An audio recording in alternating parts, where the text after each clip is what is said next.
Sometimes, when preaching the gospel, telling people about God's love and his willingness to forgive them if they put their faith in Jesus, the question comes up, will Jesus forgive a really terrible person then?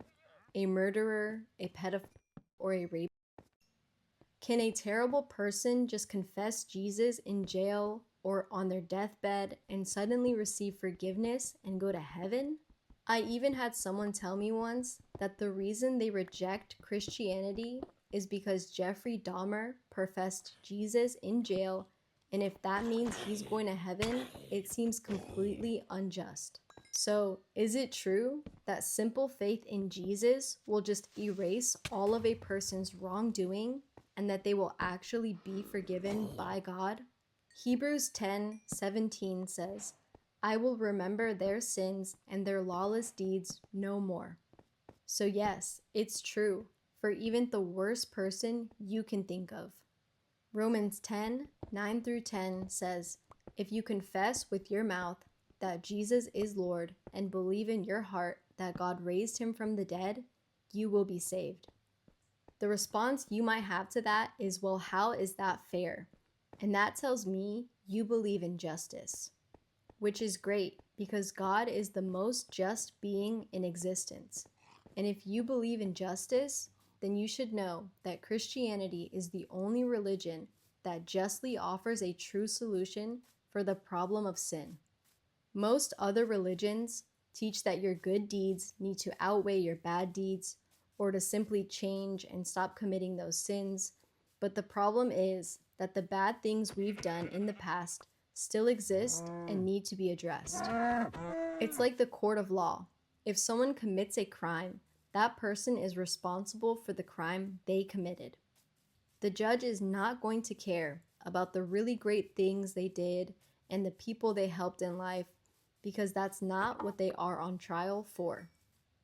The judge is not going to care if the person truly feels sorry and won't do it again because the crime has already been committed and actions have consequences.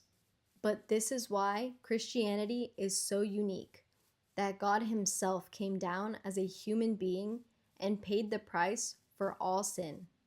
Present, past, and future. He paid the penalty with his death so that whoever believes in him will be saved and forgiven.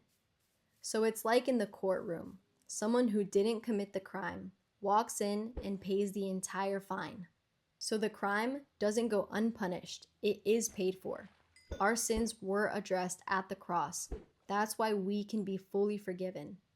Sin is not excused, it is paid for. Colossians 2:13 through 14 says, having forgiven us our trespasses by canceling the record of debt that stood against us with its legal demands. This he set aside, nailing it to the cross. So yes, even a really horrible person can change and be forgiven. But what we never seem to consider is ourselves. The ways that we've hated, the lies that we've told, the pain that we've caused. And I know what you're thinking. How can those things compare to murder or really heinous acts? Well, the truth is that all sin requires death and separates us from God. Even Paul in the Bible was literally persecuting and murdering Christians. And when Jesus encountered him, he spent the rest of his life preaching the very gospel he once tried to destroy. Of course, this implies that the person is genuine about their faith in Jesus. You can't just say, I believe in Jesus now and I'm good. No, you must have true, genuine faith. And when you do, it will bring change into your life. You'll no longer be doing those horrible things, and you'll truly feel regretful that you ever did those things.